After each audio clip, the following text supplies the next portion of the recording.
Un invitado a este conversatorio es el señor Héctor Hernández Rentería. Es una persona que cumplió un papel muy interesante, importante en la institución hace ya un par de décadas, dirigiendo la central didáctica de la Regional Bogotá-Cundinamarca. Con este motivo, él nos va a contar varios aspectos importantes de esta labor que desarrolló este departamento en favor de la formación profesional que desarrolla el SENA.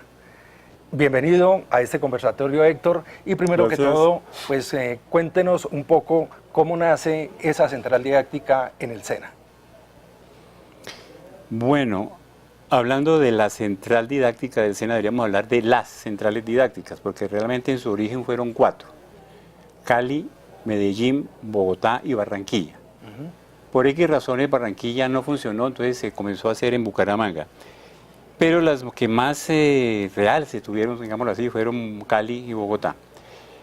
Y las centrales tienen una historia que se va muchos años atrás, cuando el SENA, en el Centro Nacional de Formación de Instructores, se detectó que a nivel nacional había cambios en la didáctica, en la manera como los instructores hacían modificaciones a los 4 pasos del método activo que se tenía y que creo que todavía hoy permanece en algunas áreas, en la parte como los profesores de materias relacionadas manejaban sus grupos, incorporando nuevas formas metodológicas.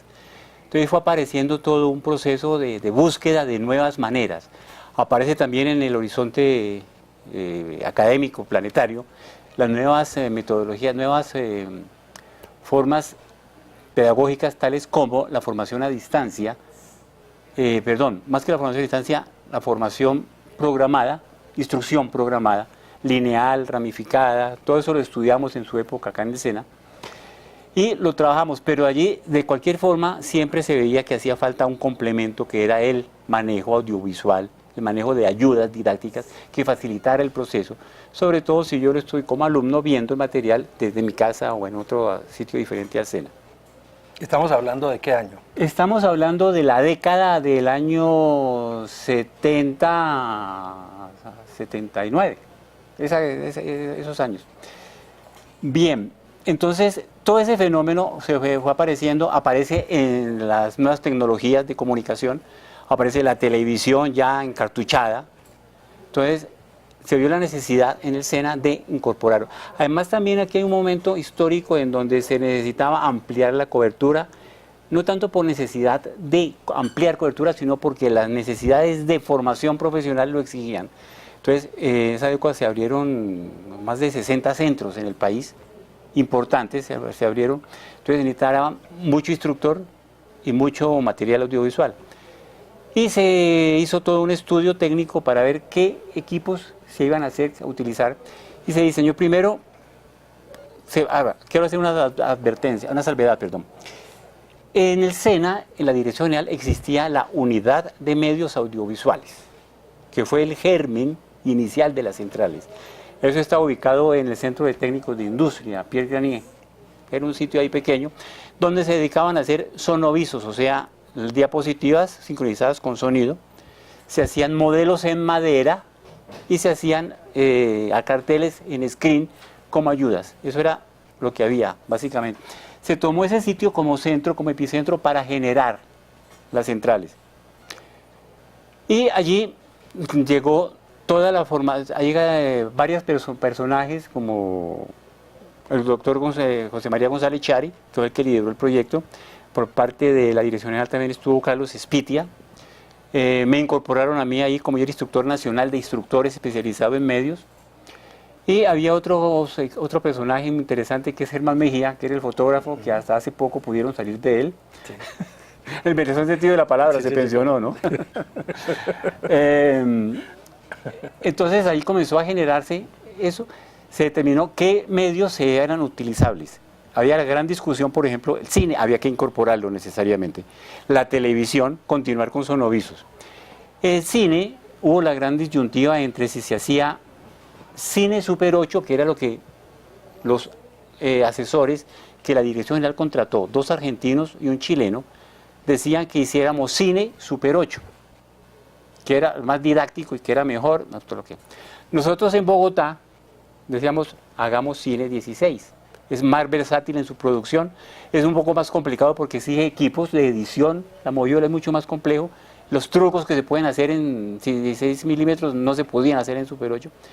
Pero bueno, eso se decidió, que Bogotá hiciera cine 16, Cali hizo cine Super 8, ambos trabajamos con televisión color 3/4 de pulgada con los casetes esos grandes, y ahí arrancamos.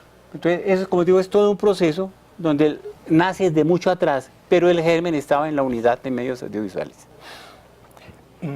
¿Qué tipo de producción hacían? ¿De producción didáctica? En la central ya en su momento...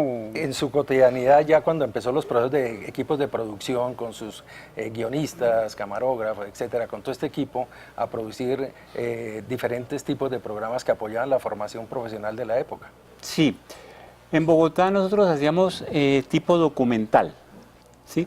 Y de todos los sectores económicos, de agricultura, de comercio, de servicios y servicios y comercio. Cali lo hacía más desde el punto de vista argumental, ¿sí? Hacía más, porque ellos tenían construyeron todo un estudio en donde podían hacer sus escenografías. En Bogotá decidimos que las grabaciones nuestras tenían que ser in situ. ¿Por qué? Porque vamos a donde está la realidad, donde se están haciendo las cosas para demostrarlas. Por eso nunca quisimos, el estudio que teníamos inicialmente en técnicos de industria no lo quisimos trasladar después a la 54. Sino eso. Y se hicieron de todos los medios y en todos. ¿Cómo era el proceso de realización de estos medios didácticos, de estos recursos audiovisuales en cuanto a la metodología? ¿Cuál era la participación del instructor y del equipo técnico que trabaja en la central didáctica? Básicamente los centros pues, detectan alguna necesidad y por intermedio de la división técnico-pedagógica ellos autorizaban qué hacíamos nosotros.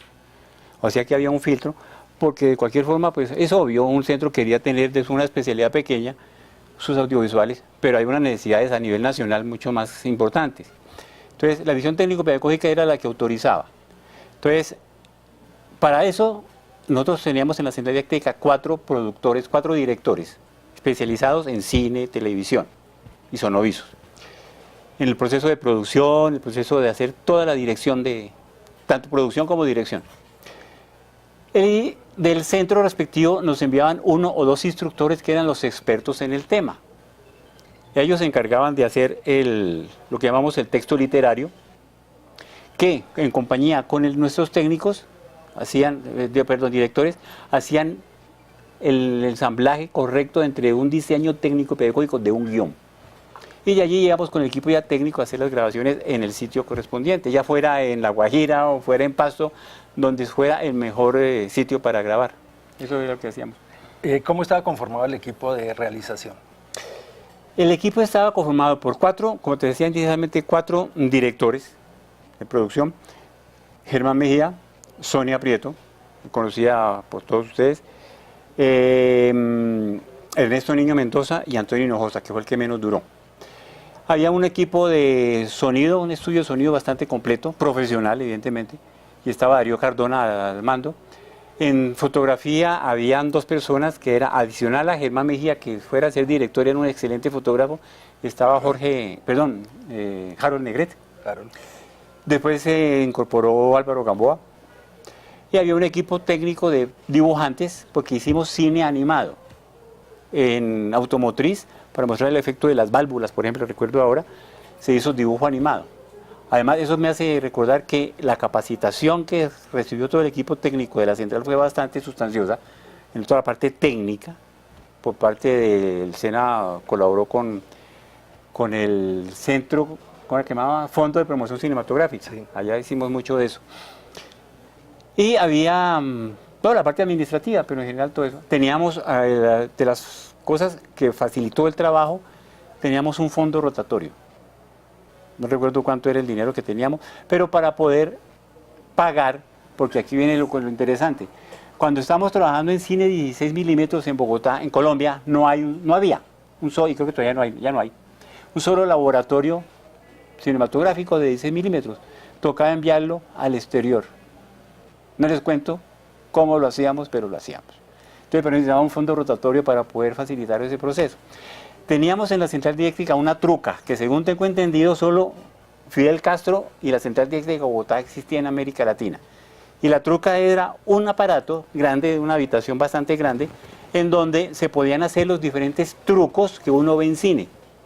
Obviamente no los de hoy, pero sí, si tuvimos unos 20 años atrás, los trucos que se hacían en cine los hacíamos en Bogotá en la central didáctica, para cine. ¿Y eso era el personal que había? ¿Y el jefe? Sí, sí, claro. Siempre el SENA trabajó con tecnología de punta. Hablo Sí. con la tecnología audiovisual del momento. Sí. Atravesamos por todas las formas, Sí. técnicas, formatos, ¿cierto? Hablando de las cámaras, que ustedes conocen, todas las cámaras, desde las grandotas esas de 3/4 hasta la... Yo no sé qué tendrán hoy, pero... Sí. Ya variedad, ¿no? Sí. Un aspecto anecdótico que yo recordé y recuerdo es que el profesor Yarumo hizo sus primeras grabaciones de radio allí en el estudio. Sí, afortunadamente la Central Didáctica de Bogotá tuvo, tal vez por estar también en Bogotá, tuvo una gran aceptación en el medio y gran respeto. Recibimos gran respeto. El profesor Yarumo sí efectivamente grabó varios programas allá, como también lo hizo Mauricio Puerta, Sí. ¿sí?, que nos solicitó que fuéramos a ayudarle a los indígenas de allá del Cauca a la creación de una emisora. Los países. A los países. No se pudo hacer, pero sí estuvo por allá. Estuvo Roberto Tobar, que fue allí en nuestras instalaciones, editó el programa del Cóndor, con el cual se ganó el Premio Nacional de Periodismo. Sí. Fue editado allí en la central. ¿Quién más tú recuerdes? Creo que hubo más gente. Sí, en este momento no recuerdo, pero sí iba bastante allá. Muchas instituciones se acercaron a trabajar con el SENA de manera mancomunada. De hecho, la producción de muchos programas didácticos se hicieron en convenio con la Universidad Nacional, por ejemplo. Sí. ¿Cierto? Varias producciones, con el Instituto de Bienestar Familiar, con la Presidencia de la República. Es decir, fue una producción copiosa realmente que asumió la central didáctica de la época con personal muy calificado y con un personal experto en asuntos que tienen que ver con didáctica, con pedagogía, y aportaron mucho a la formación profesional integral. Héctor, yo pienso que para terminar sería bueno, pues como un mensaje a todas estas nuevas generaciones que nos están viendo hoy, que son básicamente bibliotecarios y bibliotecólogos e instructores de todo el país, que están viendo este mensaje. Yo diría que primero no ayúdenos a recuperar toda la memoria histórica, bibliográfica y fílmica que hay, porque hay mucho elemento perdido. Sé perfectamente que cuando yo me retiré del SENA habían 5.000 títulos en la central didáctica. A los 3 años por alguna razón fui a buscar y ya habían como 2.000 nomás y después ya no había ni uno. Entonces en alguna parte debe estar ese material que por no ser llamémoslo técnicamente utilizable hoy, sí es un documento histórico que vale la pena tener, ¿no? Y no, muchos éxitos. De hecho, esto que estamos aquí fundamentando es parte del proceso de digitalización de la memoria audiovisual. Se está rescatando todo ese material para que quede al servicio de todo el país. Muchas gracias. ¿No? Con mucho gusto, éxitos.